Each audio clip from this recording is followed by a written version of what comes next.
It's unusual, isn't it? Generally, when we have stars of stage and screen, if they're not musical theatre bods, doing an album, usually it's that kind of, or celebrities, celebrities doing an album. It might be a sort of Leonard Cohen intoned vocal.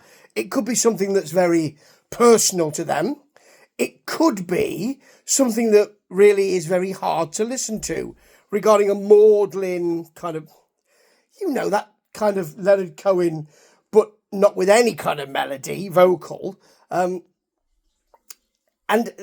that's not ideal. I'm thinking of Mr. Fox here, Lawrence Fox, his album that came out a few years ago. Blimey, it was hard to listen to. And it was all about, it was Leonard Cohen if he had a bad throat, that sort of thing. But this second album from Peter Capaldi, for some of this album, it really goes for it. He's got help from Robert Howard, Dr. Robert, the Blow Monkeys, which is a good thing to do.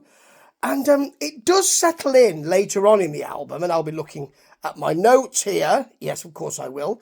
It just become a bit more downbeat. So things like The Best of Me, which is later on in the album, are smiley 90s pop. This is it, you see. It's not that kind of country, outlaw country rock, or that sort of me with an acoustic guitar in a darkened room sort of thing. It's not that sort of thing at all. You've got a bit of smiley pop on The Best of Me, but that vocal is downbeat. You have to get used to his voice.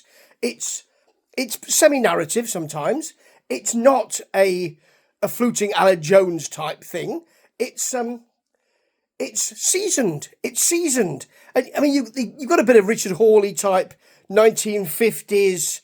I suppose big club feel with Bin Night. That's great. But early on, we start with Is It Today, which sounds like latter day U2.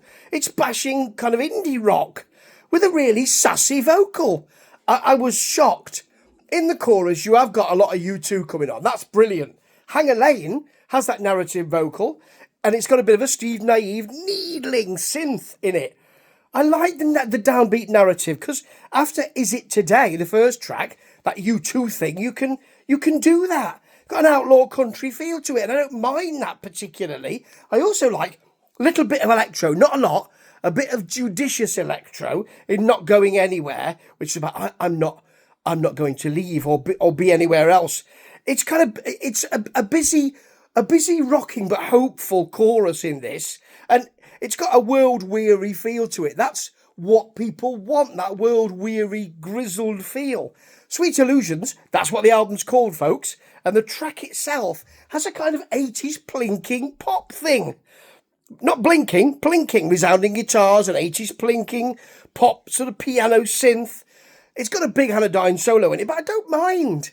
And later on in the album, you do get more of that outlaw country feel with a sort of big indie guitar and a beat, and a bit of glam backing, though, in through the cracks, with a nice rinky-dink synth, a rinky-dink synth, a rinky-dink synth. And then No One in the World has a piano and a vocal and that resounding guitar again. It's got a maudlin feel, and you don't get very much of that in this album. It is a surprise. It is something that Peter Capaldi has done to confound, not to confound, but he has confounded me, certainly. It's a really nice surprise. It's in a world like today's, it's good to have nice surprises. And this is very assured, very well done. From the interviews I've read about and reviews I've read about this album, he seems very modest about it, and he shouldn't be, because he's had a real go. It's not he's not apologising for it. He's had a real go at, not that I'm patronising him at all, but it's not his main thing, is it? So he's had a real go at, well, I'm going to release an album, and let's have a go at these songs. He's written them. Let's have a go at these songs and see what we can do with them. And it is quite a lot. Happier when he's less maudlin and less outlaw country. I expected that to come in. But that first track, with the U2 stuff, God blimey. Have a listen to this. I think you might be as surprised as I was. Mr. Capaldi. Very nicely done. Ta-ta.